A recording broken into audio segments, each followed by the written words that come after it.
Hello everyone, मेरा नाम ऋषि प्रकाश है और मैं एक बायोलॉजी टीचर हूँ। आज के लेक्चर में मैं एक जेनेटिक डिसऑर्डर के बारे में बात करने वाला हूँ जो कि थैलेसीमिया है। इसको स्टार्ट करने से पहले मैं एक अवेयरनेस वीडियो जो कि आपने टीवी में देखा होगा उसके बारे में बताना चाहता हूँ।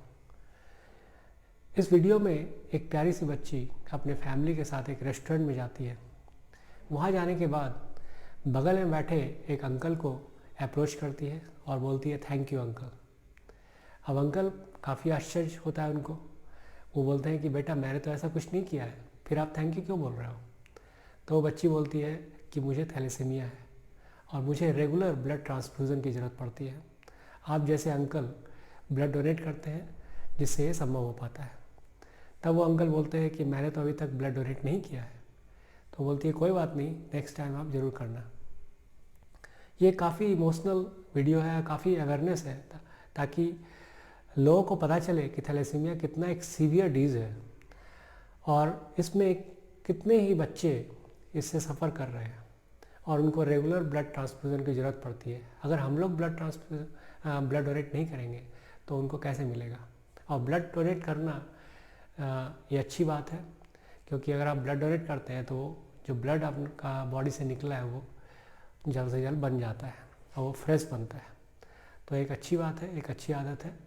तो अगर आपने ये वीडियो नहीं देखा है तो आप प्लीज़ देखें। मैं इसका जो लिंक है वो डिस्क्रिप्शन बॉक्स में ज़रूर डाल दूँगा, ठीक है। तो आज हम लोग बात करने वाले हैं थैलेसीमिया के बारे में। ये जो वर्ड है काफ़ी वेग है, इसलिए काफ़ी कन्फ्यूज़न होता है कि ये थैलेसीमिया का एनीमिया से क्या मतलब है। मतलब कि इस डिज़ीज़ में एनीमिया होता है, सीवियर क्या होता है, आरबीसी काउंट लो हो जाता है, क्योंकि इसमें हीमोग्लोबिन जो है वो उसका प्रोडक्शन सफिशिएंट नहीं होता है, क्वांटिटेटिव डेफिशिएंसी ऑफ हीमोग्लोबिन। तो उस कारण से आरबीसी का काउंट घट जाता है। लेकिन इस नाम से इस डिजीज़ का कोई मतलब नहीं समझ में आ रहा है। तो आज मैं इस नाम को पहले ब्रेक करता हूँ ताकि आपको समझ में आ जाए। थैलेसीमिया जो है वो दो वर्ड से बना है, थैलेसा एंड एनीमिया। थैलेसा का जो मतलब है एक ग्रीक वर्ड है जिसका मतलब होता है सी। अब ये जो डिजीज़ है ये सबसे पहले मेडिटेरेनियन सी के निकट जो पॉपुलेशन थे उनमें देखा गया था। मेडिटेरेनियन सी, तो वहीं से ये थैलेसा वर्ड लिया गया है। और ये जो डिजीज़ है उसमें एनीमिया कॉज होता है। एनीमिया का मतलब क्या हुआ कि quantitative deficiency of hemoglobin along with low RBC count, ठीक है। यानी कि ऐसे बच्चे में, जनरली बच्चे में देखा जाता है, तो ऐसे बच्चे में जो हीमोग्लोबिन का प्रोडक्शन है वो क्या होता है, कम हो जाता है। और जिस आरबीसी में हीमोग्लोबिन का प्रोडक्शन अगर कम होगा तो वो आरबीसी कैसा होगा, एबनॉर्मल होगा।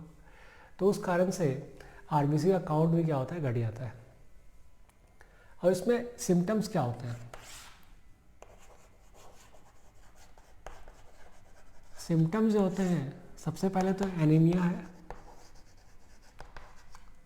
देन एनीमिया के कारण जो स्किन होता है वो येलो हो जाता है, skin becomes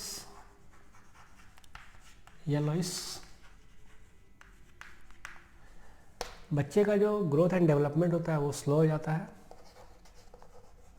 slow growth and development, ठीक है। और स्प्लीन जो है वो इनलार्ज हो जाता है, स्प्लीन इनलार्जमेंट, ठीक है। ये सारे सिम्टम्स हैं। इसका डायग्नोसिस कैसे होता है। डायग्नोसिस के लिए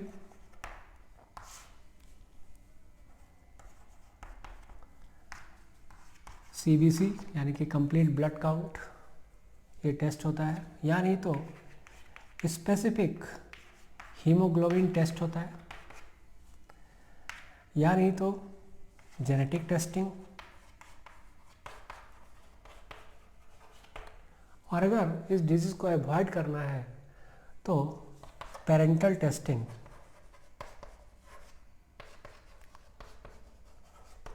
यानी कि अगर कोई कपल बच्चे का प्लान कर रहा है, यानी कि बेबी प्लानिंग कर रहा है, तो उनको पेरेंटल टेस्टिंग करवाना चाहिए ताकि पता चल जाए कि उनके जीन में डिफेक्ट है या नहीं है। ठीक है। अब इसके लिए जो ट्रीटमेंट होता है, ट्रीटमेंट की बात करते हैं। ट्रीटमेंट में एक तो है रेगुलर ब्लड ट्रांसफ्यूजन,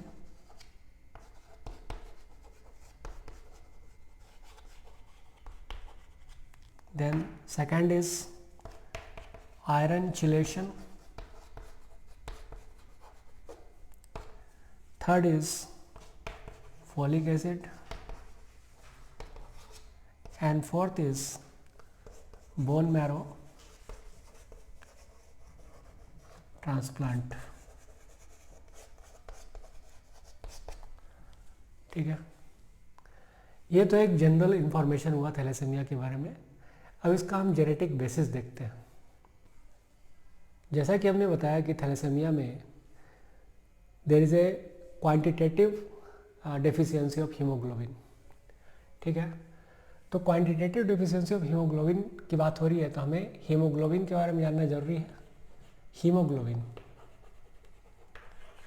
इसका ही प्रोडक्शन क्या होता है, कम हो जाता है। तो हीमोग्लोबिन जो है ये 2 अल्फा एंड 2 बीटा सब यूनिट से बना होता है। ठीक है, और अल्फा सब यूनिट जो है वो 141 एमाइनो एसिड का बना होता है और बीटा सब यूनिट वो 146 एमाइनो एसिड का बना होता है। ओके, जब ये चारों सब यूनिट मिलते हैं तो एक फंक्शनल हीमोग्लोबिन बनता है। अब पहले हम अल्फा सब यूनिट की बात कर रहे हैं, क्योंकि ये प्रोटीन है तो इसका कोई जीन होगा डीएनए में। तो हम देखते हैं अल्फा सब यूनिट। अल्फा सब यूनिट को बनाने के लिए जो जीन रिस्पॉन्सिबल है वो है HbA1 एंड HbA2। और ये जीन लोकेटेड कहाँ पे है?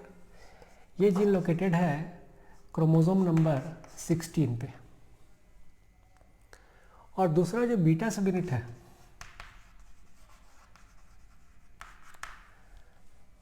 इसका बनाने के लिए जो जीन है वो कौन सा है? वो है HBB। केवल एक ही जीन है और ये कहाँ पे लोकेटेड है? क्रोमोसोम नंबर 11 पे। ओके, अब हम देखते हैं कि सपोज कि ये एक डीएनए है, यहाँ पे हमें पता है कि ह्यूमन क्या है, डिप्लॉयड ऑर्गेनिज्म है। तो एक जो क्रोमोसोम है वो कहाँ से आएगा? फादर से आएगा, एक मदर से आएगा। वो उसी तरीके से हम यहाँ पे दिखा रहे हैं, एक फादर से एक मदर से।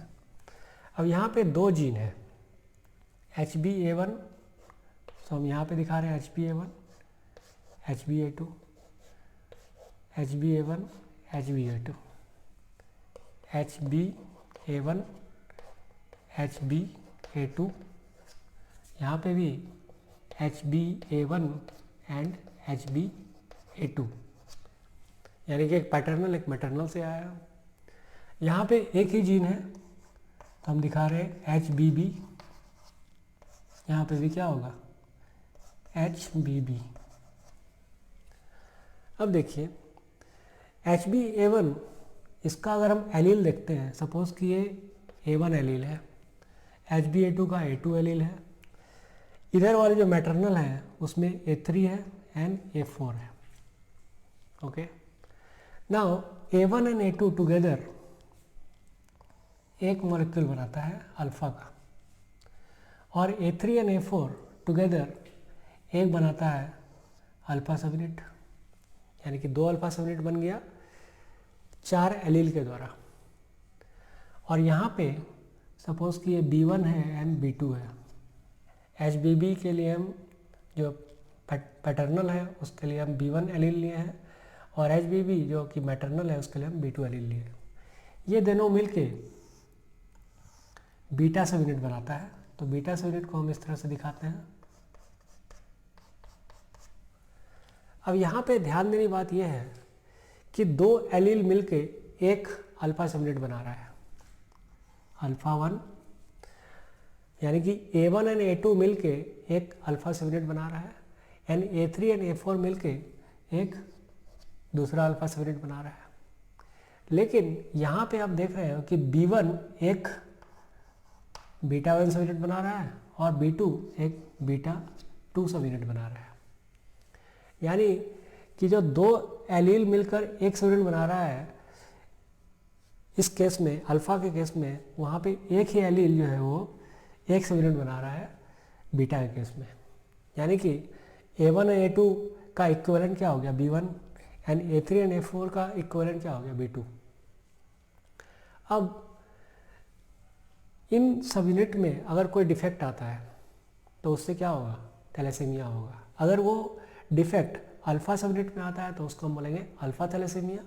अगर वो डिफेक्ट जेनेटिक डिफेक्ट अगर बीटा सब यूनिट में आता है तो उसको हम बोलेंगे बीटा थैलेसीमिया। तो हम देखते हैं कि types of thalassaemia.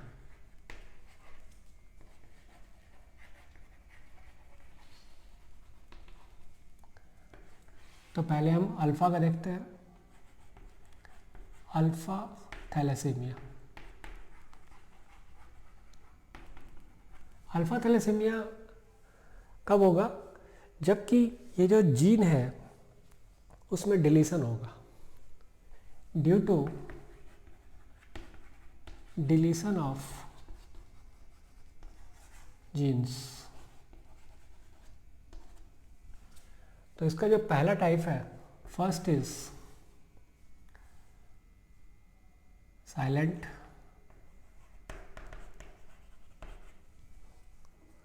Thalassaemia.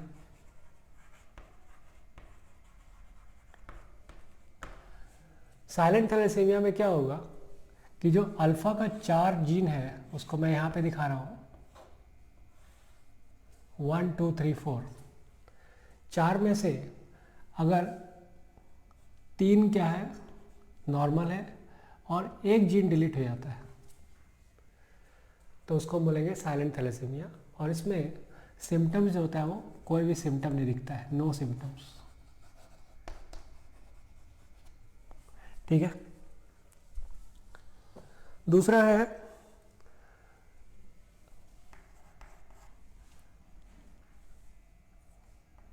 Thalassaemia trait.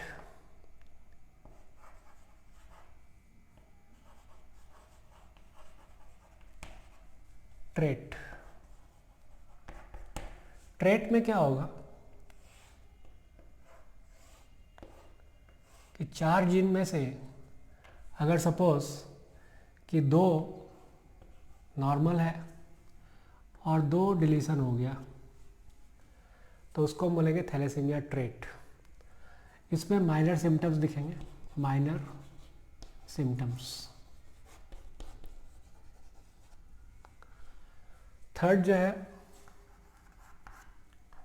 वो है haemoglobin H disease. Haemoglobin H disease, इसमें क्या होगा, 4 जो जीन है उसमें से एक तो है फंक्शनल, बाकी 3 जीन जो है वो क्या हो गया, उनका डिलीशन हो गया। तो ऐसे केस में मॉडरेट सिम्टम दिखेगा। एंड द लास्ट वन, चौथा जो है वो है हाइड्रोप्स फिटालिस। इस केस में चारों जो जीन है वो क्या होंगे, डिलीट हो जाएंगे, चारों जीन का डिलीशन हो जाएगा। और ऐसे केस में जो बच्चा पैदा होगा वो क्या होगा, वो मरा हुआ होगा, यानी कि स्टिल बर्थ होगा। जो बच्चा डिलीवरी के बाद वो डेथ हो जाएगा उसका। तो ये 4 तरह के अल्फ़ा थैलेसीमिया है। तो इसके बाद देखते हैं कि बीटा थैलेसीमिया में क्या होता है। बीटा थैलेसीमिया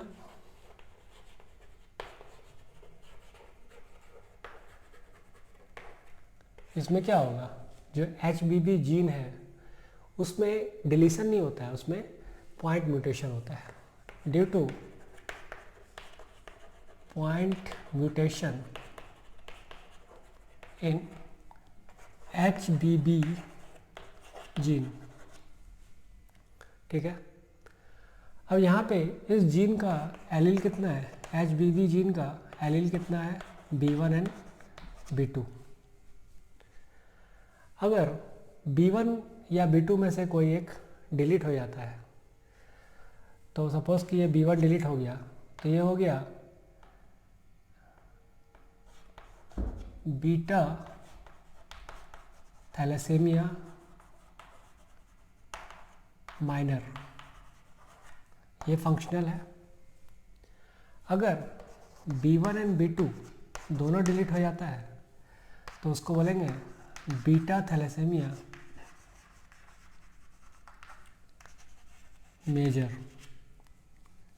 डिलीट का मतलब कि उसमें म्यूटेशन हो जाता है, जीन का डिलीशन नहीं होता है बीटा सब यूनिट में, केवल पॉइंट म्यूटेशन होता है। अगर B1 में म्यूटेशन हो गया है तो बीटा थैलेसीमिया माइनर, और अगर B1 एंड B2 दोनों में हो गया है तो बीटा थैलेसीमिया मेजर होगा, ठीक है। और अगर B1 एंड B2 दोनों में म्यूटेशन हो गया है फिर भी बीटा सब यूनिट का प्रोडक्शन बहुत ही लो क्वांटिटी में हो रहा है, तो उसको बोलेंगे बीटा थैलेसीमिया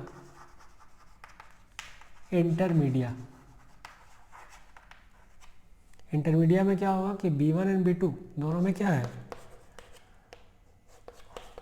म्यूटेशन हो गया है, still there is some production of beta subunit, तो उसको हम बोलेंगे बीटा थैलेसीमिया इंटरमीडिया।